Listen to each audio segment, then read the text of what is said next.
I know that there's like 1.9 jobs for every American in the country right now, so I know there's a lot of jobs. Wait a minute. You're telling me you're telling me we've got too many jobs in the country? Well, I'm saying that we don't have enough people. That's why we are having a hard time finding folks to work at our department. But wait, you're telling me that we have too many jobs for blue-collar work? Have you seen the number of jobs we have lost in this country to China in the last 20 years? Do you know where those jobs come from? Over 3 million jobs have gone to China. Do you know where those jobs have come from? They've come out of Midwestern towns like the ones I represent. They are blue-collar workers, and you're sitting here and telling me that we have too many jobs in this country? This exchange wasn't really about mining permits or electric vehicles. It was about something much bigger: whether America should rely on its own resources or become increasingly dependent on foreign supply chains. What stood out to me was the growing concern that policies intended to reshape the energy sector may also be creating new economic and national security challenges. For many Americans, the question isn't just about climate goals, it's about jobs, energy independence, and keeping critical industries here at home. Senator Hawley's frustration reflects a debate that's becoming impossible to ignore. As global competition intensifies, more voters are asking whether Washington is doing enough to protect American workers and strengthen domestic production. Watch this exchange and decide for yourself. Should America be producing more of its own critical resources, or is the current approach the right path forward? Thank you, Mr. Chairman. I just want to come back, Madam Secretary, to this trade-off between energy security and the radical climate change agenda that you've endorsed, which is less energy security for America, radical climate change agenda. On the subject of these sweeping mandates related to electric vehicles that the Biden administration has imposed, including now for our military, the metals needed to make the lithium-ion batteries in those vehicles are, of course, lithium, nickel, graphite, and cobalt.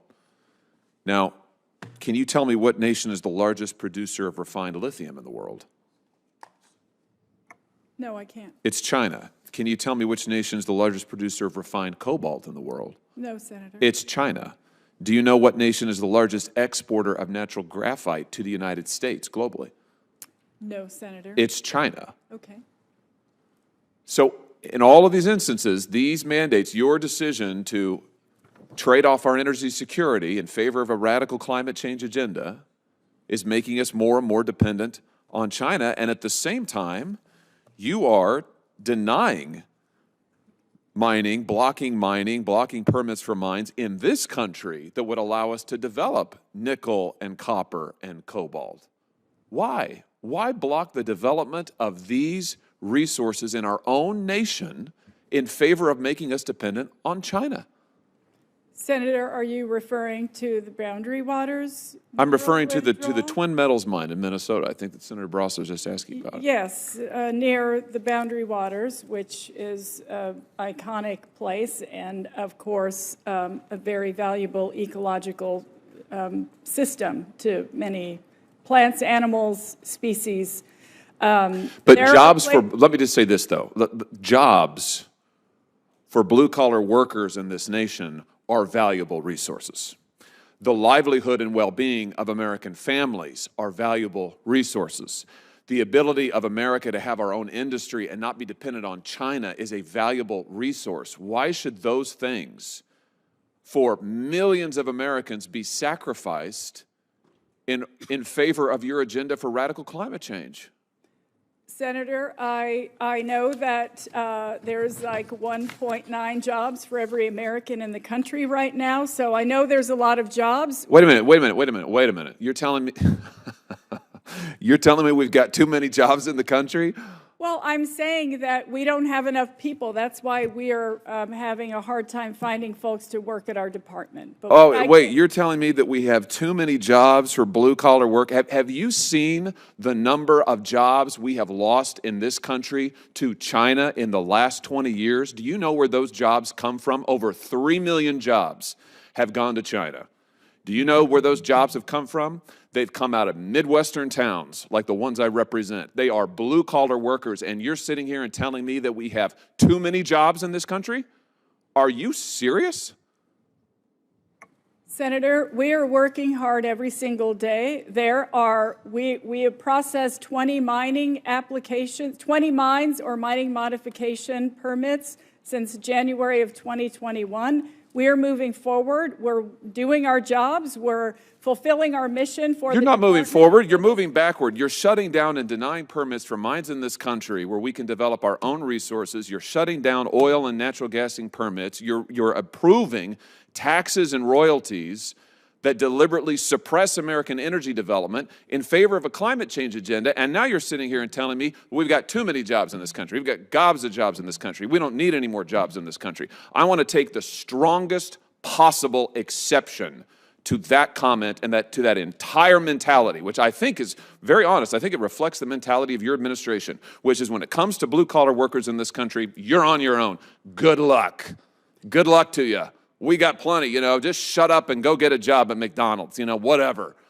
No more, quit complaining about the loss of American industry. I mean, good Lord, that is extraordinary. What an extraordinary response. May I say something, Senator? Absolutely. The rest of the time's yours. Thank you. Contrary to that, we have created a number of jobs. We have an orphan gas program where we've capped orphan oil and gas wells, an abandoned mine reclamation project that has lifted whole communities up in reclaiming their mine lands that have devastated their communities. These folks have been out of jobs for years, and now because of the bipartisan infrastructure law, because of the Inflation Reduction Act, they found new ways to engage and not only have jobs, but have a vision for what they want their communities to look like. We have plugged orphan gas wells in people's backyards in Pennsylvania, and we're doing so in California and Texas. These are communities that rely on this government to find a way forward for them. There is, unfortunately, a dearth of legacy pollution in this country. Those are jobs, good-paying, well-paying jobs with benefits that Americans are having because of President Biden and his policies, and we're proud to move those issues and those programs forward for the American people.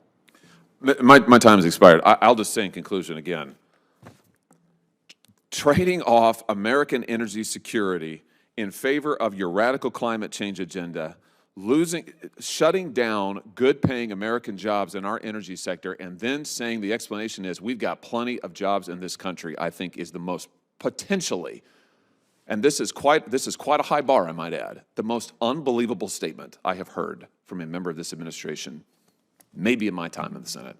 Thank you, Mr. Chairman. Thank you. I want to thank all of you.